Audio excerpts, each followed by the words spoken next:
Welcome to the Global Connection, a Tel Aviv University podcast. Journey with us as we discover how TAU's academic community and friends are engaging with and helping to shape this ever-changing world. Hi, everyone. Welcome to the Global Connection. Today, I have Nimrod Cohen, who is the managing partner and co-founder of CAU Ventures, the first university-based venture capital fund in Israel. While Cohen began his professional career in basketball, for many years now, he's been a serial entrepreneur and investor. Cohen is also very much a mentor, not only to the companies that CAU Ventures supports, but to the wider TAU and entrepreneurship community here in Israel. Now, TAU recently ranked second in the world for producing unicorn founders, or for people who have created companies with a valuation of over $1 billion. And with this in mind, I thought it would be great to have Nimrod here to chat about entrepreneurship in Israel. Welcome, Nimrod. Thank you for joining me. Thank you for having me. Super fun. Yeah, I'm excited for our conversation. So I do have to ask, I'm sure you've had the question before, but how do you move from basketball into the startup world? You want the true story or like? I mean, I like true. Okay. Let's agree that it's going to be the true stories here. So honestly, like many things in my life, and I think in most people's life, things happen by coincidence, and like you see opportunity, and then you're not afraid to give it a try. So I played basketball. I was sure that's the only thing I'm going to do in my life. Play as a youth, then in the Israeli national team, went to a special unit in the army. I mean, I was sure that's the only thing I'm going to do in my life. In a certain point, I realized, okay, I play pretty good, but I guess I'm not going to make it to the NBA. So maybe it will be a good idea to combine my basketball career with, as my mother used to say, serious stuff. Right. So together with playing basketball, I learned business, did my internship, and then pretty much, I can't tell it was like something that we planned, but I started my first startup together with one of my friends. It was a local startup, and it was back at 2005. And it went pretty good. And after like 18 months, we sold it. It wasn't like $1 billion exit, but it was a nice beginning. And then I was sure, well, that's super cool. You invest small amount of money, you sell it to much more. I'm onto something. How can people go to regular jobs, right? It's so fun and easy. And then I realized it's not so fun and not so easy. And for a couple of more years, I can't really tell what is it that I did, honestly. I practiced yoga a couple of times a week. I was involved with several startups, but I was not quite sure what is it that I'm doing, honestly. And then, lucky enough, one of the startups that I was involved also was acquired. It was the second one. And then my brother just met one of his friends that is a long-time investor here in Israel. He just met him in this conference, and his friends told him that he's looking for another partner for a new vehicle for investments. He asked me if that's something that I would consider, and I was like, yeah, I'll be happy to meet him. I had no idea that I want to be an investor, but I was like, okay, let's give it a try. So we met. It was like love at first sight, and it was super fun, and I was like, okay, yeah, sounds like something that makes sense. So we created Plus Ventures. That's the first vehicle that I was partner at. And during a period of 5 years, we invested in about 40 companies. Okay. Super early. Some of those companies, 5 of those companies are kind of big now, worth somewhere between $1 to $10 billion. Companies like Yachtpok, Logic, Sneak, WSC Sports, Brink, House Party, and some others. And that was pretty much, so it's not like I had a plan. And then, I moved from that position to that position because I felt like it's going to somehow help me with the goal to become an investor. I had no idea that's what I wanted. Right. You kind of went down the rabbit hole a little bit. Absolutely. Okay. Yeah. I do want to ask you more about entrepreneurship, and it's kind of a connected question, but you mentioned you did yoga for a little bit too. In my mind, I feel like there's some similarities between sports and entrepreneurship. So do you see yourself applying sports psychology ever when you're either mentoring or working on a company or an investment yourself? I think the best advice that I can give to parents or to people is to do sports. I mean, to grow up being a part of a team and doing sports, that's the best thing that you can do for yourself. I think everything I am right now in the business world is based on the basketball career that I had. And it's not that I was, I don't know, Danny Avadia or Michael Jordan or anything like that. It doesn't matter. Most of us will not going to make it to anywhere. Even if you retired when you're like, I don't know, 15 or 18, it doesn't matter. The things that you gain, the things that you learn, how to win, how to lose, how to never give up, how to be part of a team, how you need to cover on your friends, how so many things, honestly, so many things that you can't really get it anywhere else. And for sure, it's part of who I am right now and part of how I see the world and how I evaluate companies or entrepreneurs. And I'm sure that part of the advices or the opinions that I share, I think it's based on my sports career. Okay. Absolutely. Okay. So speaking of being part of a team, you co-founded TAU Ventures. So again, it's the first VC fund attached to a university in Israel. So can you tell me a little bit about how that came about? Okay, again, so we'll continue with the true stories, right? So during my time at Plus Ventures, we were involved with Tel Aviv University with several activities, and then the guys from the university invited me to this conference that was held in Miami to talk about the Israeli ecosystem. So we were there, and right after the conference, at the pool in Miami. Sounds cool, right? I mean, that's a great story. That's when you do all business, I'm exactly. assuming, in That's my where mind. your mind is blowing and you have those great ideas. Yeah. So the guys from the university told me that the university really wanted to brand itself as a very innovative and entrepreneurial university. They started with the academy with some courses and so on, and they were not sure what to do next. I was aware of this great trend going on mainly in the US, where leading universities established investments vehicles like MIT, Stanford, Berkeley, and so on. So I was like, why not creating a VC? And then we continued the dialogue in Israel, and one thing led to the other, and I found myself leaving my previous role as a partner at Plus Ventures, which was not an easy decision at all, and start to build from scratch CAU Ventures, the structure, raising the funds, even redecorating the offices, everything during a year or so, and that's basically how it's all started. Okay, built it from the ground up then. Totally, yeah. So can you talk a little bit about what TAU Ventures is exactly and what it does? Yeah. So basically, CAU Ventures is a VC like any other VC. Same structure, same goals. We have investors from what we call LPs from all over the world, from Japan, US, Europe. They're all professional investors. They give us their money to invest. And our main goal is to create the best return that we can to our investors. So the way we act, the way it's totally similar to any other VCs. But then again, we are part of Tel Aviv University. So what is the uniqueness? What is the difference? So as I see it, it's divided to two. The first part, as I hope that we all know, you just mentioned it before, is around deal flow. So many great things going on around Tel Aviv University, among students, alumni, technologies, and so on. We see the statistics. It's super impressive. Like half of the Israeli entrepreneurs studied at Tel Aviv University. If you take all the entrepreneurs around the world that raised money from VCs, Tel Aviv University alumni rank 6 in the world, which is kind of crazy when you think about it. So we have what I call unfair advantage in identify those great opportunities and invest. This is one uniqueness of being a VC of a university. The second part is at the end of the day, money, it's a commodity. I mean, as investor, the fact that you have money is meaningless. You can't become a great investor just because you have money or because you offer better deals. The good entrepreneurs, they want to partner with someone that can offer them things that money can't buy and can basically increase their chances to do well.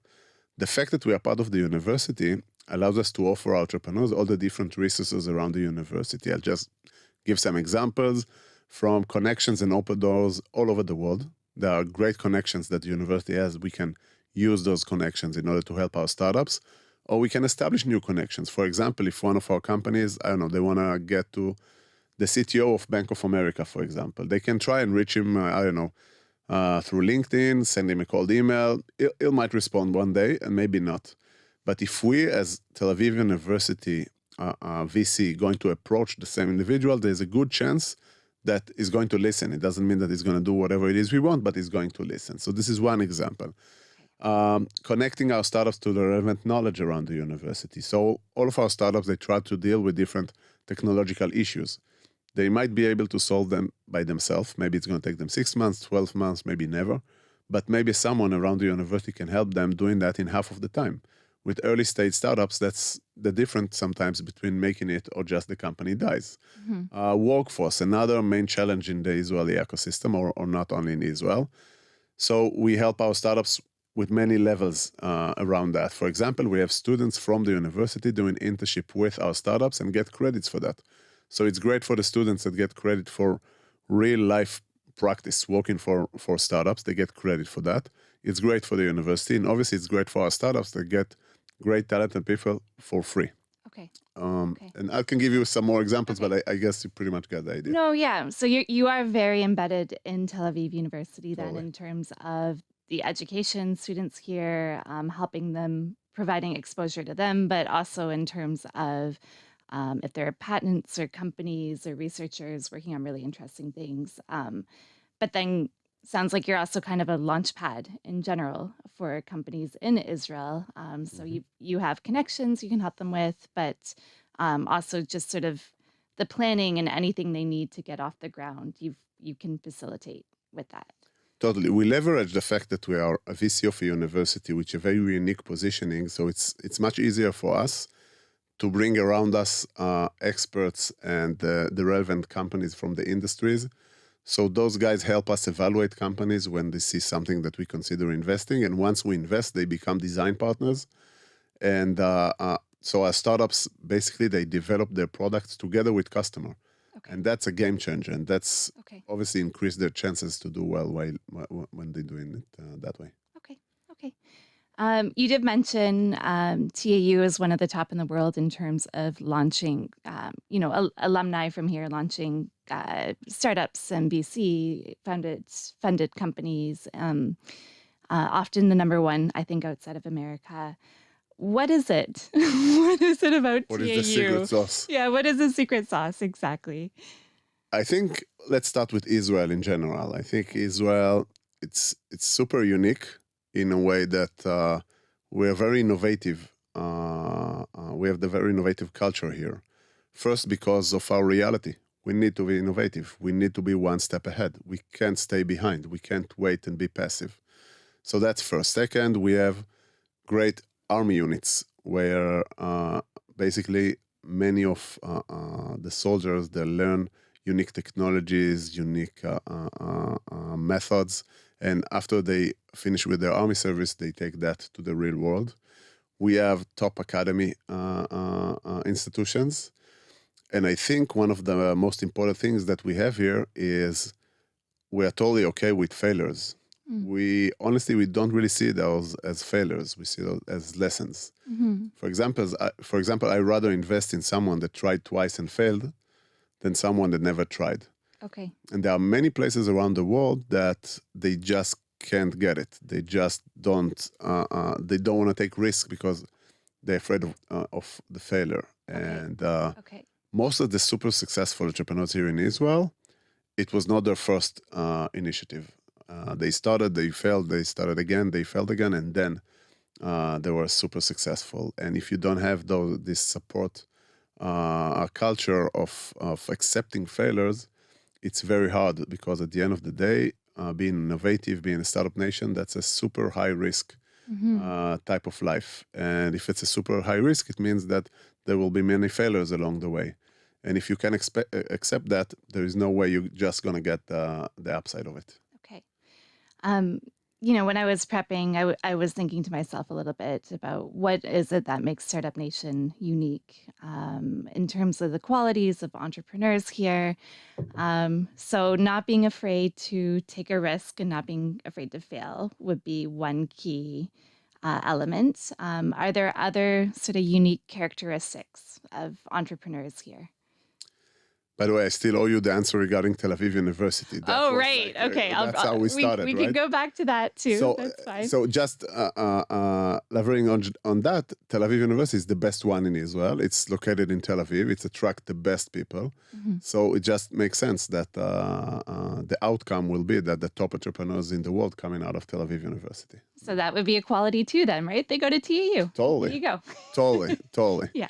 Yeah. And talking about the type of characters that, for example, we invest very early. So I keep saying that the product, when we invest, it's a bit overrated. I mean, it's not that it's not important, but it's not as important as some will think.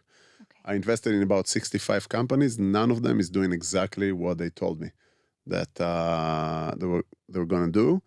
And I think that what brings to the conclusion that by far the most important part will be the team. Okay. And if it's a great team with an interesting market, they somehow going to find a way. They're going to pivot a bit, but somehow going to find a way to take part of that interesting market. So for me, by far, it's the team and then the product. If they get into those features, yeah, we're going to do that and that. I don't really care about that. I rather feel comfortable with the team, feel that they're the best professionals that they can get in their field. And they know what they're getting into because it's not as fun as it looks from the outside, and so on and so on. I mean, that's it's an endless checklist, but it's not a real checklist. It's something that you just feel after a couple of minutes. Okay. And I was going to ask you about that too. Like, how do you evaluate whether a team works well together? Do you just sort of hang around them for a bit and get a feel for who they are then? I think that's maybe the crucial part of being a good early stage investor. Okay. I mean, that's the instincts that you need to have. Okay. And it's a lot about the instincts that you have. It's not a real checklist. I mean, obviously there is a checklist, but the first thing it will be like your instincts. And after we as a team feel comfortable with the team and that this is the type of team that we want to work with because we understand that's going to be a long, long journey with many ups and more downs. And we want to feel comfortable with the entrepreneurs that we decide to work with, and we want them to feel comfortable with us. And it's important for us to have trust and so on. And the fact that I didn't mention that before, but we have 1,000 square meters where our startup sits next to us at the beginning of their journey, if they want. Most of them want. Okay. And it created a great ecosystem where they gain a lot from each other and some more. So it's even more crucial for us that we're going to feel comfortable with the entrepreneurs because we're going to see them every day. Okay. So that's crucial. Once we feel comfortable with the team and we feel that that's the best team that they can get, we're always looking for validation from the market. So as I mentioned before, the fact that we are a VC of a university, makes it easier for us to have around us the relevant ecosystem, the relevant players from the ecosystem, from the industry. And once we see something that we consider to invest, it's easy for us to make a phone call to the relevant individual in this relevant corporate and to ask their opinion, because we are not experts in any field, but those guys in the relevant corporates, for example, it's their daily job. They know if the pain is real, what are the different solutions around that, how much they're willing to pay if they're going to execute their plan, and so on and so on. So once we get validation from at least one player in the industry, we feel comfortable to invest. And as I mentioned before, usually those guys that help us to evaluate the company, they become design partner of the company, and they help them to develop the product the best way they can. Okay. So it sounds like you're pretty tapped into the entrepreneurship ecosystem, especially in Israel. Now, TAU Ventures was founded in 2018. So it's been about 5 years now. So in those 5 years, this is a dual question. So one, how has TAU Ventures grown? And two, I'd love to hear from you too about how the Israeli entrepreneurship ecosystem itself has sort of evolved in that time. So TAU Ventures, we started with one fund of 20 million 5 years ago. The first fund invested in 18 companies. So far, so good. In terms of results, the fund ranked in the top 10% if you compare the fund's result to US funds from same size and same vintage. So we're really happy with that. About a year ago, We raised another fund.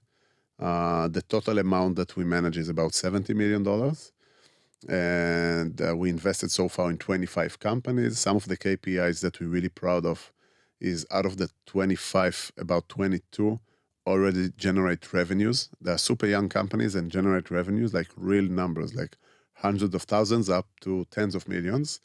And that's super unique. And I think this is part of our model, as I mentioned before, that you have a customer even before you have a product. Okay. So we're really proud of that. Aside from our VC activity, we're always proud to say that we are more than a VC, and we created a great ecosystem around us with different type of collaborations with the industry. Mm-hmm. For example, we ran an accelerator with the Israeli Shabak, the security agency, looking for civilian technologies, and the 10th cohort is about to start in the next couple of weeks. We have a great program with AB InBev, the largest brewer in the world. And we keep looking for those engagement that can create great opportunities for the Israeli ecosystem. So we're really proud of that.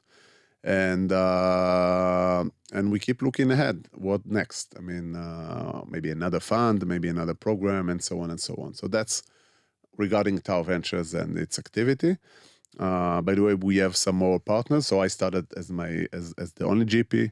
Inbal from our team about a year ago, she also was promoted to a partner level.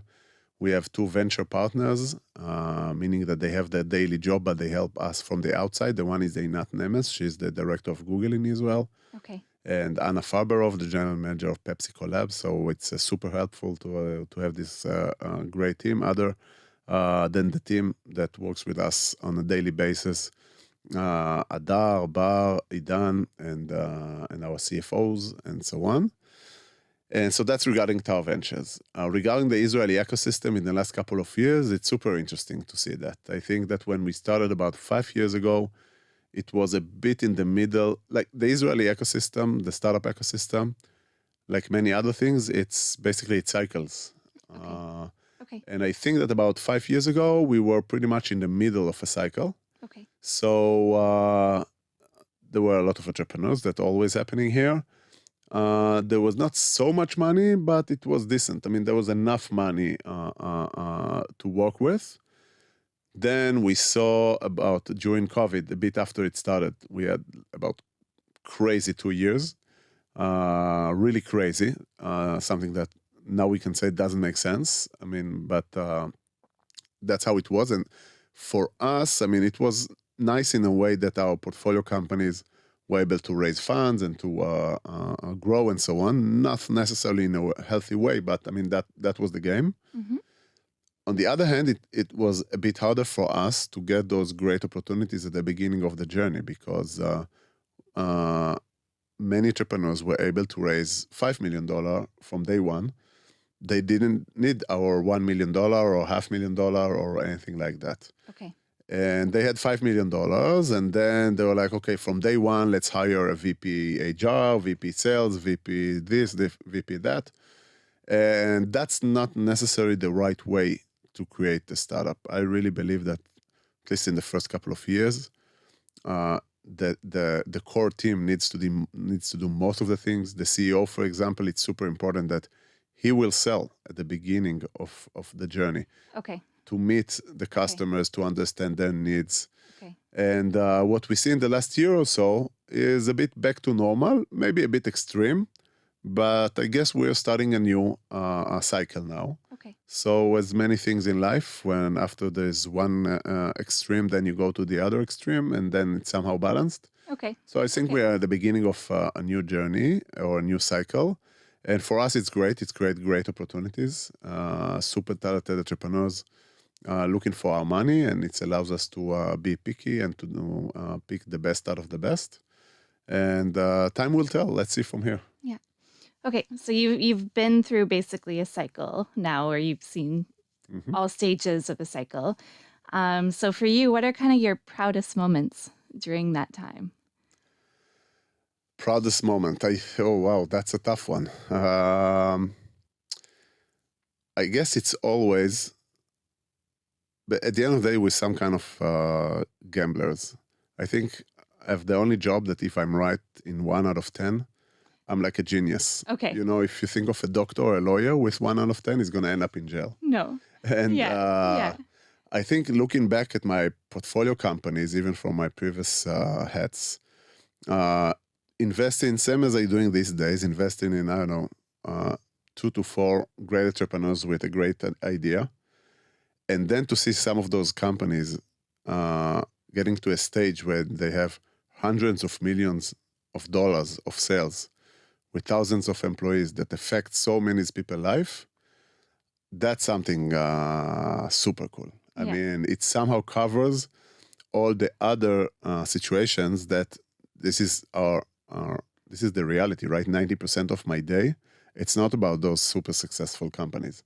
It was those companies that are not doing that well and they really need the help, and most of them, they're not going to make it. Okay. So once in a while, when you have those success stories, I think it's super cool. But that's the easy answer. I think maybe even more proud is to see those companies that not doing well, and they are somehow, maybe it ends up with them need to shut down the company, and to look at their eyes, and they're looking at our eyes, and we feel proud because we all did the best that we can, and we all started that with the understanding that most chances that it's not going to happen. Yeah. And if we look back at the journey and we look back at how we interact with the entrepreneurs, the things that we try to help them, and if you ask them about us along the way, it's much easier to ask entrepreneurs that got to a $1 billion company, how are your investors? Yeah, everything is great. They're all great. But I think that being how supportive we are with those companies that are not necessarily super successful, I think it makes us even more proud. Yeah. Well, I think it goes back to what you were saying about the mentality of failure too, right? Mm-hmm. And if you can do it well, Absolutely. then that makes a huge difference. Yeah. So you mentioned a little while back too. So there's the parent company for Heineken, correct? Mm-hmm. And then AB InBev, yeah. Yeah. And then you have Pepsi Cola, you have Google. So there's a lot of international collaboration happening too. Yeah. So did that just sort of come about naturally, or how has that grown? At the end of the day, as investor, so you have two, like in a very high level, you have two main things that you need to do. The first one is to get great opportunities and to invest. And the second part is to help your startups. So if we'll look at the second part of helping your startups, they need so many things, but the most important two things will be money and customers. Okay. Many times, in order to get money, you need to have customers. And it's very hard for startups to get it by themselves. You know, having a great team of 4 entrepreneurs approaching banks, approaching corporates, tell them, hi, I want you to buy my product. It's like, it's almost impossible. So when we are around and we have around us all those great corporates and we have established relationships with them, it makes it much easier for our startups. So we understand that and we walk along the way of establishing those great relationships that, as I mentioned before, helping us attract those startups because they know, hey, if I'm going to get to CAU Ventures, it's not just about the money. They're going to get me with AB InBev, or they're going to get me with PepsiCo, or with Google, or whatever it is. So they want to come to us. Okay. And then they're going to help us evaluate the companies. And then they're going to increase the chances for those startups to do well because they're going to help us and them to develop the right product. And then they're going to become customers. And once they become customers, it will be easier to raise the next round. Okay. And then if someone see, I see PepsiCo is a customer of this startup, it's going to make it much easier to sell it to others. Gotcha. Okay. And when you approach a Pepsi Cola, are they very aware of Israel and entrepreneurship here? Totally. Many of them, they already have some people on the ground. Okay. Because those worldwide corporates, their job is, among other things, is to be innovative. Mm-hmm. So they need to be in all those places that are super innovative. So Israel, obviously, it's one of them. You can think of, obviously, Silicon Valley and some others, maybe India, and some other places. But Israel, it's one of the leading places for that. So some of them already have some people on the ground and some budgets and so on, and some of them don't, but they obviously have some interest around it. So it's not like they never heard of Israel or never heard of the innovative entrepreneurial here and so on. So yeah. Okay. So Nimrod, I have one final question for you, which would be for an aspiring entrepreneur.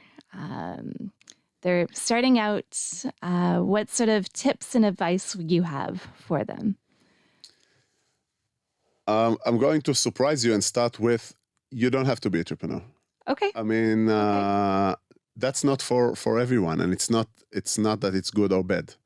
I mean, in a certain point in life, you understand about yourself, what is it that you're good at, what is it that you're not.